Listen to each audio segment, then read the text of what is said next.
Kumar Barnwal sir की जो NCERT की ये सार आती है, ये आपके लिए महत्वपूर्ण हो सकती है। अब हम बात करते हैं कि ये किन एग्ज़ाम के लिए उपयोग एनसीईआरटी किताबें जो आपको पढ़नी ज़रूरी है। एक बार मैं आपको इस तरह से भी दिखा देता हूँ, मैंने उन्हें नहीं दिखाया, पर अगर आप स्टेट पीसीएस की तैयारी करते हैं तो रसायन विज्ञान और भौतिक विज्ञान के लिए आप चाहें तो जो नमस्कार दोस्तों, जब आप यूपीएससी की तैयारी करते हैं तो तैयारी के दरमियान आपको बहुत सारे टॉपर, बहुत सारे टीचर्स के द्वारा ये रिकमेंडेशन बार बार मिला होगा कि एनसीईआरटी आपकी तैयारी में महत्वपूर्ण भूमिका निभाती है। अगर आप सिविल सर्विस की तैयारी करना चाहते हैं तो एनसीईआरटी आप ज़रूर पढ़ें। दोस्तों, एनसीईआरटी की जब हम बात करते हैं तो एनसीईआरटी में भारत सरकार के द्वारा जो एनसीईआरटी आती है वो पढ़ना सबसे बेहतर विकल्प माना जाता है। अगर आपके पास समय है तो आप उस एनसीईआरटी को पढ़ें, हमारे पास वो उपलब्ध है। अगर आपको नहीं है आपके पास, आप यहाँ से मंगवा सकते हैं। तो वो एनसीईआरटी आपकी तैयारी में ज़्यादा बेहतर भूमिका निभाती है। उनमें सारे सब्जेक्ट्स नहीं पढ़ने होते हैं, सेलेक्टेड विषय पढ़ने होते हैं। जो विषय पढ़ने होते हैं उनमें भी क्लासेस सेलेक्टेड होती है कि आपको इस क्लास से इस क्लास तक की ही किताबें पढ़नी होती हैं, और उनमें भी किताबें सेलेक्टेड होती हैं। उस सभी क्लासेस की किताबें भी पढ़नी ज़रूरी नहीं होती हैं। ये सारी चीज़ें जब आप कॉल करेंगे तो यहाँ पर जो हमारी टीम है वो आपको बता देगी कि आपको कौन कौन सी एनसीईआरटी पढ़नी चाहिए, यानी विषय कौन कौन से होने चाहिए, और उन विषयों में भी क्लास का जो क्लासिफिकेशन होता है वो कैसे होगा, और उनमें कौन कौन सी किताबें पढ़नी होगी। ये सारी चीज़ें यहाँ पर टीम को बताई जा चुकी हैं। अगर आपको लेना होगा तो वो एनसीईआरटी यहाँ पर वो लोग बता देंगे और भिजवा देंगे। बहरहाल आज हम उस एनसीईआरटी की बात नहीं करने में आए हैं। आज हम जिस एनसीईआरटी की बात कर रहे हैं ये एनसीईआरटी सार है। एनसीईआरटी सार किनको पढ़ना चाहिए पहले हम ये स्पष्ट कर देते हैं। दोस्तों, जब भी मैं वीडियो बनाता हूँ मैं हर बार ये कोशिश करता हूँ कि जिस टॉपिक का वीडियो बना रहा हूँ उसे मैं अच्छे से क्लियर कर दूँ कि ये आपके लिए यूजफुल कहाँ तक है, आप इसे किस तरह से इस्तेमाल कर सकते हैं, इसकी भूमिका तैयारी में क्या होती है, और भी कोई जो ज़रूरी मुद्दे होते हैं, कैसे इसका यूज़ किया जाए, अन्य चीज़ें वो हम यहाँ पर बताते रहते हैं। उन टॉपिक से जुड़े हुए चीज़ों को, या यूपीएससी या स्टेट पीसीएस से संबंधित कोई महत्वपूर्ण अपडेट आता है वो भी हम बताते रहते हैं। आप चैनल को सब्सक्राइब करके रखेंगे तो जब भी हम यहाँ से आप लोग के लिए कुछ बताएंगे आपको वहाँ पे नोटिफिकेशन मिल जाएगा और आप उसे देख पाएंगे और जान पाएंगे। दोस्तों, अब हम पुनः अपने टॉपिक पे आते हैं। तो हमने कहा कि आज हम जिस एनसीईआरटी की बात कर रहे हैं वो भारत सरकार की एनसीईआरटी नहीं है, उसी एनसीईआरटी के आधार पर बनी हुई महेश कुमार बर्नवाल सर की एनसीईआरटी की सार है। अब हम बात ये कर रहे हैं कि एनसीईआरटी की सार जो ये किताब है ये किन्हें यूज़ करना चाहिए या ये किस तरह से आपके लिए उपयोगी है। दोस्तों, अगर आप सिविल सर्विस की तैयारी करते हैं और अगर आपके पास वक्त है तो आप उसी एनसीईआरटी को पढ़ें जो भारत सरकार की तरफ से ओरिजिनल जो आती है। लेकिन अगर आपके पास, कई बार क्या होता है कि आप जॉब करते हैं, आपके पास समय का अभाव होता है। कई बार ये होता है कि आपने एनसीईआरटी पढ़ी हुई है लेकिन आपको एक रिवीजन चाहिए होता है। कई बार क्या होता है एनसीईआरटी आपने पढ़ा है पर आप थोड़ा थोड़ा भूल रहे हैं, तो आपको एक ऐसी किताब चाहिए जिससे आप जल्दी से उसे पढ़ सकें या रिवाइज कर सकें। ऐसे किसी पुस्तक की बात करें तो महेश कुमार बर्नवाल सर की जो एनसीईआरटी की ये सार आती है ये आपके लिए महत्वपूर्ण हो सकती है। अब हम बात करते हैं कि ये किन एग्ज़ाम के लिए उपयोगी है। तो आप यूपीएससी, स्टेट पीसीएस, किसी भी स्टेट पीसीएस में या यूपीएससी में आप इसे इस्तेमाल कर सकते हैं, क्योंकि ये एनसीईआरटी का ही सार है, यानी कि ये एनसीईआरटी का ही एक बदला हुआ रूप है, जिनमें भी कि कंटेंट को कंसाइज किया गया है, कंटेंट को मर्ज किया गया है, एक जगह पर व्यवस्थित किया गया है और एक बेहतर ढंग से आपके सामने प्रस्तुत या प्रेजेंटेशन दिया गया है ताकि आप इसे बेहतर ढंग से पढ़ सकें, समझ सकें।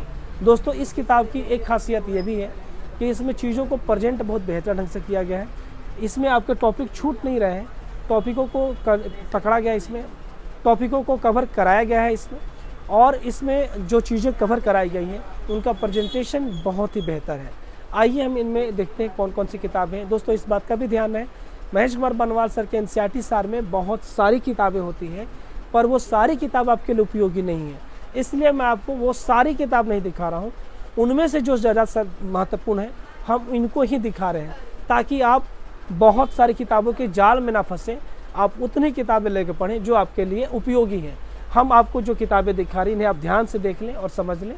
आपको एनसीईआरटी के सार अगर बर्नवाल सर की लेनी है तो आप इतना लेके पढ़ सकते हैं, आपका काम हो जाएगा। बाकी आपको एक्स्ट्रा चाहिए या और भी चीज़ें चाहिए आप अलग से ऐड करा सकते हैं, ये ज़्यादा ज़रूरी है। आइए देखते हैं। देखिए आप ये पहली किताब देख रहे हैं, संक्षिप्त इतिहास। पहले मैं आपको इसे अच्छे से पहले इसका कवर पेज क्लियर कर देता हूँ। संक्षिप्त इतिहास में एनसीईआरटी के सार 6 से लेकर 12 तक को शामिल किया गया है और ये आपके विश्व इतिहास को इसमें कंबाइंड किया गया है। महेश कुमार बनवाल सर की बुक है। आइए थोड़ा अंदर इंडेक्स में देखते हैं। तो इंडेक्स में जब आप देखेंगे तो यहाँ पर आप पाएंगे प्राचीन भारत का इतिहास। प्राचीन भारत के इतिहास में जो जो चीज़ें उपयोगी होती हैं वो यहाँ पर दी गई हैं, है ना। कौन कौन से टॉपिक इसमें प्राचीन इतिहास में होते हैं जो आपके सिलेबस के हिस्सा हैं, वो सारे आपका यहाँ पे कवर कराया गया है। देख रहे हैं आप, महाजनपद, मगध साम्राज्य, ईरानी और मकदूनियाई आक्रमण, मौर्य युग हो गया, मध्य एशिया में संपर्क, उनके परिणाम हो गए, सातवाहन युग हो गया, ठीक है ना। इसी तरह से गुप्त साम्राज्य वगैरह हो गया, ठीक है। और आगे आते हैं तो हम लोग मध्यकालीन भारत के इतिहास में प्रवेश करते हैं। यहाँ पर चोल साम्राज्य देखते हैं और इसके अलावा दिल्ली सल्तनत, खिलजी वंश, ये सारी चीज़ें आपने सुना होगा, पढ़ा होगा। मौर्य साम्राज्य, मुगल साम्राज्य, ये सारी चीज़ें हमारे मध्यकालीन भारत में आती हैं। और यहाँ से हमारा यूरोपियों की जो कंपनियाँ का जो आगमन है, यहाँ से हमारा स्टार्ट होता है आधुनिक भारत। यानी प्राचीन, मध्यकालीन और आधुनिक, इन तीनों चीज़ों को कवर कराया गया। साथ ही साथ ये विश्व इतिहास को भी आपका इसमें कवर कराया गया है। जैसे आप देखेंगे तो ये किताब प्राचीन, मध्यकालीन और विश्व तीनों को शामिल करती है। इस तरह से चीज़ों को पहले डायग्राम के माध्यम से जो चीज़ें पढ़नी है, जो चीज़ें आपको कवर करनी है, उनको समझाया गया। तो ये एक बढ़िया पहल है ताकि लड़कों में क्लैरिटी आए कि आपको क्या चीज़ें पढ़नी, कितनी चीज़ें पढ़नी है, और उनको कालखंड के हिसाब से बांट के दिखाया जाए। कालखंड बहुत ज़रूरी चीज़ होती है। लड़कों को, स्टूडेंट्स को बहुत ज़्यादा दिक्कत होती है पकड़ने में, ये कालखंड कौन सा चल रहा है। उनमें उन लोग आपस में कंपेयर नहीं कर पाते हैं, चीज़ों को कनेक्ट नहीं कर पाते हैं। तो ये एक बढ़िया पहल है। आगे प्राचीन इतिहास के यहाँ पे कंटेंट दिए गए हैं कि ये आपके इसमें इंडेक्स है, मान के चलिए। तो ये कौन कौन सी चीज़ आपको पढ़ने को मिलेगी फिर से एक बार दिखाया गया। और यहाँ से जो पहला टॉपिक है उसको अलग अलग भागों में बांट करके आपको यहाँ पर प्रेजेंट करके दिखाया गया है। इनमें महत्वपूर्ण बातों को, शब्दों को या टॉपिकों को अलग अलग डायग्राम के माध्यम से या कलर अलग करके, बोल्ड करके, कई तरीक़ों से चीज़ों को दिखाया गया ताकि आपकी आंखों में वो चीज़ स्पष्ट रूप से दिख जाए, आप उन्हें देख पाएँ और समझ पाएँ, आपसे चीज़ें छूटे ना। डायग्राम का बहुत ज़्यादा अच्छे से इस्तेमाल किया गया है इस बुक में।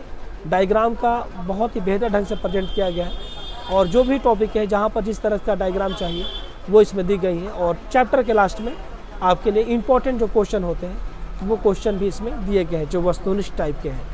इसी तरह से आप प्राचीन इतिहास में भी अब चल रहे हैं। अब थोड़ा सा हम आगे बढ़ते हैं। ये जैन और बौद्ध धर्म के बारे में हो गया, ये प्राचीन इतिहास का ही चीज़ें हैं। इस तरह से आपके कंटेंट है। आगे में आप मध्यकालीन भारत और आधुनिक भारत को भी देखेंगे। ये आप आधुनिक भारत में आ गए हैं। तो इस तरह से किताब होती है। एक आपको मैंने थोड़ा सा इस किताब को समझने के लिए डिटेल से बताया। आगे आपका भारत का भूगोल है और ये विश्व का भूगोल है। ये सारी किताबें वैसी होंगी जिसमें कि आप देखेंगे कि आपके शुरुआत में एक इंडेक्स हो जाएगा, जैसा कि आप देख रहे हैं। इंडेक्स के बाद में आपको इन चीज़ों का यहाँ पर से सामान्य भूगोल और ब्रह्मांड, पृथ्वी की गतियाँ, अक्षांश स्थानांतर, ये भाग 1 में आपको समझा देगा। यहाँ पर भाग 1, भाग 2 के रूप में चीज़ों को, भाग 1 में ये सारी चीज़ें आती हैं, भाग 2 में ये सारी चीज़ें आती हैं।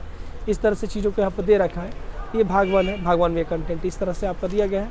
फिगर का यहाँ भी बेहतर ढंग से इस्तेमाल किया गया है, डायग्राम का भी, ताकि आपको क्लैरिटी आए। तो एनसीईआरटी सार की अगर बात करें तो सबसे बढ़िया सार तत्व जो देती है वो महेश कुमार बनवाल सर की किताब देती है। ये किताब बहुत ही बेहतर लगता है एनसीईआरटी सार के रूप में पढ़ने में। तो ये इतिहास हो गया, ये आपका भूगोल हो गया, भारत का भूगोल और विश्व का भूगोल। ये पर्यावरण के लिए एक अलग से किताब दी गई है। हालांकि पर्यावरण भूगोल का हिस्सा माना जाता है, लेकिन पर्यावरण को इसे अलग करके दिया गया है ताकि, क्योंकि पर्यावरण का भूमिका आप आजकल देख रहे हैं, सवाल ज़्यादा पूछे जा रहे हैं, तो पर्यावरण को और बेहतर ढंग से तैयार करने की ज़रूरत है। इसलिए पर्यावरण को थोड़ा अलग से दिया जाता है। ये भारतीय अर्थव्यवस्था है और ये है आपका भारतीय संविधान एवं राज्य व्यवस्था, और ये आपकी जीव विज्ञान। इसके अलावा रसायन विज्ञान और भौतिक विज्ञान भी होता है। पर जनरली अगर यूपीएससी की बात करें तो रसायन विज्ञान और भौतिक विज्ञान की भूमिका एग्जाम कम होती है, इसलिए मैंने उन्हें नहीं दिखाया। पर अगर आप स्टेट पीसीएस की तैयारी करते हैं तो रसायन विज्ञान और भौतिक विज्ञान के लिए आप चाहें तो जो लूसेंट की किताब आती है वो ले सकते हैं। उसमें जीव विज्ञान, रसायन विज्ञान और भौतिक विज्ञान तीनों चीज़ें होती हैं, उससे आपका काम आराम से हो जाएगा। और अगर आप यूपीएससी करते हैं तो मुख्य रूप से जीव विज्ञान करना होता है। तो यही एनसीईआरटी किताबें जो आपको पढ़नी ज़रूरी है। एक बार मैं आपको इस तरह से भी दिखा देता हूँ ताकि आप एक बार में चीज़ों को अच्छे से देख सकें, ठीक है ना। तो मैंने अभी आपको एनसीईआरटी के जो सार तत्व की जो किताब है महेश कुमार बर्नवाल सर की, उन्हें हमने अच्छे से दिखाने की कोशिश किया। दोस्तों, अगर आपको ये मटेरियल मंगाना है तो आप राजेश बुक स्टोर से घर बैठे मंगा सकते हैं। मंगाने के लिए दिए गए नंबर पे कॉल मैसेज कर लीजिएगा। मिलते हैं अगले वीडियो में, तब तक के लिए बहुत बहुत शुक्रिया, धन्यवाद।